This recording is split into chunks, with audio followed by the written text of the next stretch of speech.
अब क्या नाम है?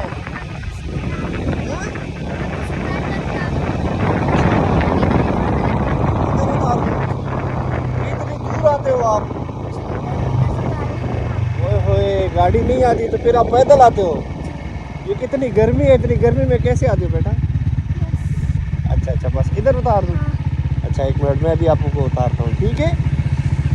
एक मिनट भाई, ये देखो इतनी दूर से आता है, 1 किलोमीटर ये बेचारा दूर से आता है, स्कूल जाता है। ये ले, एक मिनट ये जी मेरे प्यारे बेटे, क्या नाम है? अब्दुल सुल्तान। अच्छा अब्दुल सुल्तान, इतनी दूर से आते हो?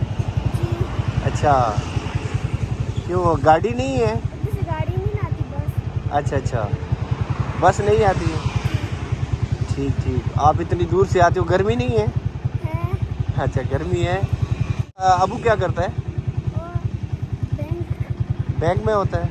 अच्छा, उसने गाड़ी नहीं लगवाई आपको? और इधर की गाड़ी ही नहीं जाती तो। अच्छा गाड़ी नहीं जाती। चलो मैं इस टाइम आता हूँ ना, तो आप जब भी आते हो ना आराम आराम से आया करो, फिर मैं आपको ड्रॉप कर दूँगा, ठीक है? ठीक हो, खुश हो?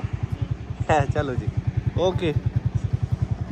ये देखो बच्चा कितना खुश हो गया, इतनी धूप में गर्मी में जा रहा था बेचारा।